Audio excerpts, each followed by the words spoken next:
Al Blaschke, you have been such an inspiration to me for 6 or 8 years.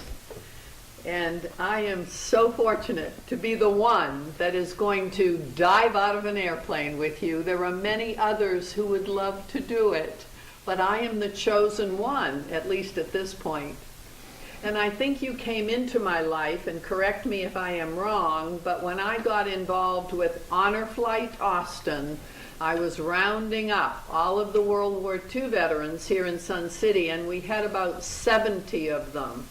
I was the chief gifting officer, and I was raising the money to send them all back to Washington, D.C.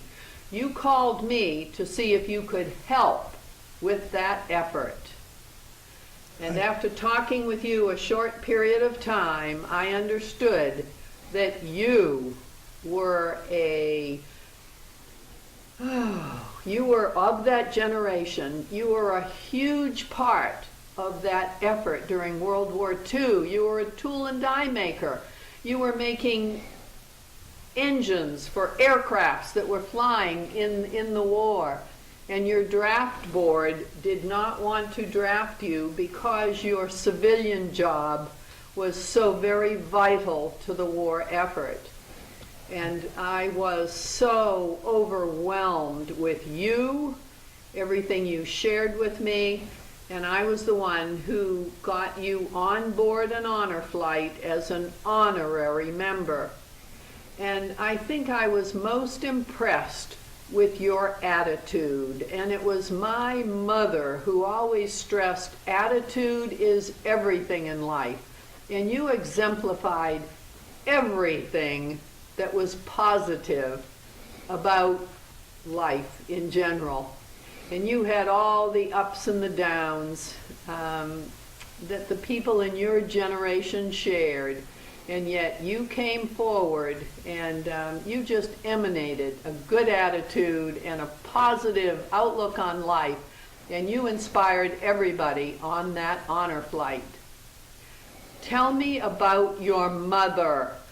I am one who feels that it is the mothers that instill so much, particularly in your generation. The fathers were gone, they were working 24/7. Tell me about your mother.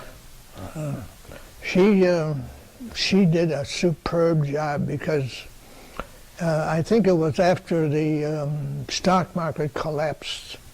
After that, my father just walked away. And he had a sister who had an egg farm in North Milwaukee. He went out and lived with her, and he never came back. And so my mother, we had a big house, 2-story, like 3 bedrooms from each floor, and of course the mortgage was even bigger. And first thing she had to do was extend the mortgage some years so we could maybe possibly make the payments and keep the house. So because we didn't have any good wage earners, my oldest brother, took off with my father. That I couldn't believe. You know, men leave their wives. But I never heard of a son leaving his mother. And he never came back. Never came back until her death, which was way too late. And but she had to go my mother had to go to work on the east side as a housemaid, as a homemaker. And she'd go in the morning, she'd leave, it was dark in the morning, it was dark at night when she got back, all day. And so she had a tough life. And but to her benefit, she saved the house, and I finally sent her some money. When I told you when I was making a lot of money there, I sent her $1,000, and she divided both flats up into two on each floor, and so it's easier to rent out in that Depression days. And so she made it. I mean, she was able to hang on to the house, which was a real benefit to her. And I'm proud of. I was out of town. I did get to see her, birthdays and Thanksgiving and Christmas and the other ones too, probably 4 or 5 times a year. But and I'd always try to take her out to dinner when I was in Milwaukee. And one time I took her out east on a one week tour in the fall, of course, with the flower, with the color. And then I put her, when I was done, I was going to stay there for a week and work. I put her on the plane back to Milwaukee, and that was her first flight. And I told the hostess there on the airplane about the fact that this was her first time. And they took good care of her, and she loved it. She was ready to fly any time after that. And I did get letters from her. And one letter I'm the proudest of. She said that she was proud, and she said, "You make me feel that way," and that made me feel proud. Of course it did. Of course it did. Al, you have made so many positive contributions with your life, and of course I know you only in this community. But I know that you are a member of the Sun City Rotarians and Kiwanians and the Shriners Club and the Wisconsin Club, which is huge. And you play Sheep's Head, which is a game I know nothing about, but I understand it's a Wisconsin card group. You are involved in a big way with your neighborhood and one or two other things, and they're escaping me right now. But the Low Vision Group is the Low Vision Group is a huge contribution of yours, and although you suffer from low vision, you are one of the drivers to the low vision meetings, and there are people all over this community and outside of Sun City who depend upon your means of transportation. But again, it is your attitude. You are always positive and excited and looking forward to the next day. You golf every single week of the year. You stay active. You practice your yoga teacher's Key Browning's exercises every day of the week. You just tell me about any health issues that you might have or that have been in your family that you are hoping to avoid. Do you have things like diabetes or congenital heart failure, or any health issues at all that you can address? Well, I think it's at least 3 sisters had cancers, I believe. 3 sisters died of cancer? Yes. And what were their cancers? Well, the one, it was caused by, I think, like exhaust from a car. Carbon dioxide.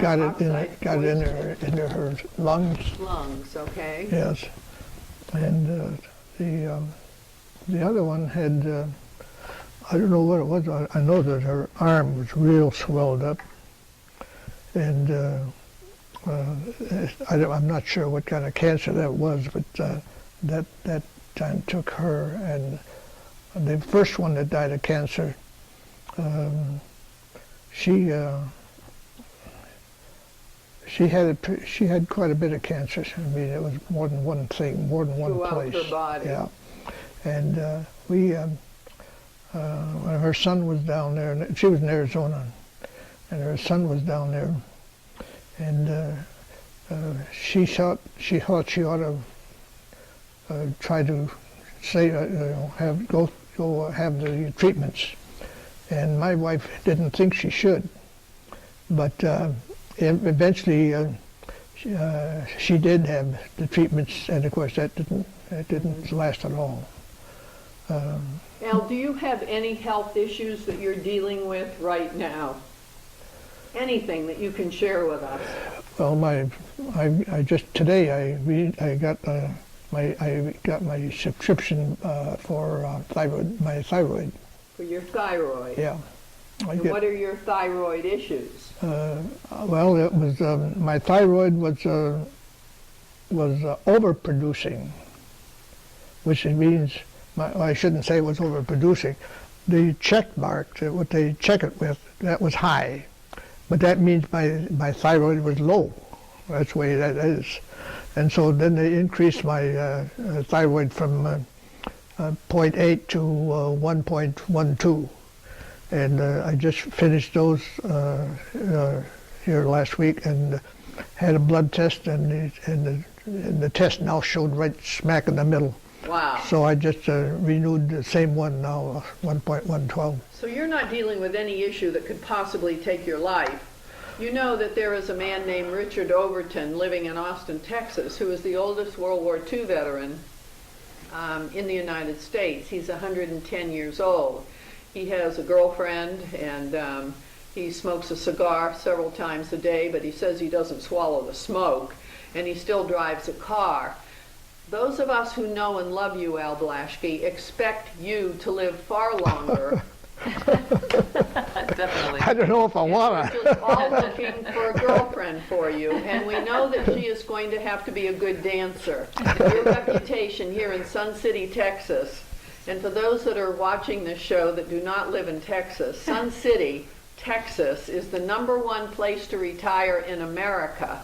We beat out Florida, Arizona, California, and you are one of the best dancers in this community of 14,000 people.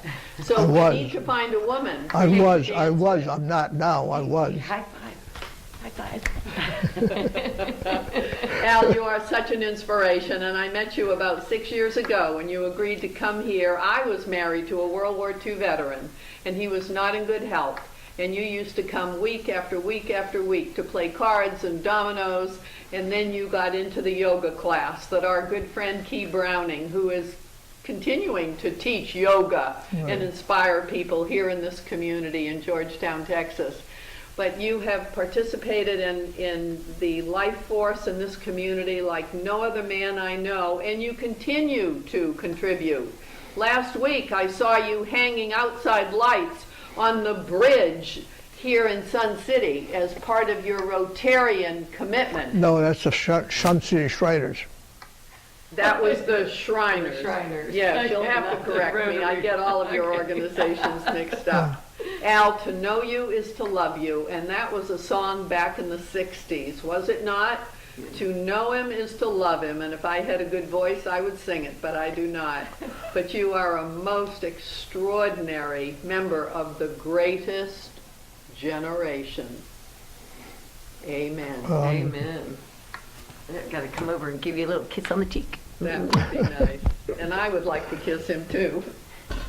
And when I land on the ground with you, mwah, I'm going to give you a hug and a kiss then too. We're both going to stand up and rejoice. Mwah.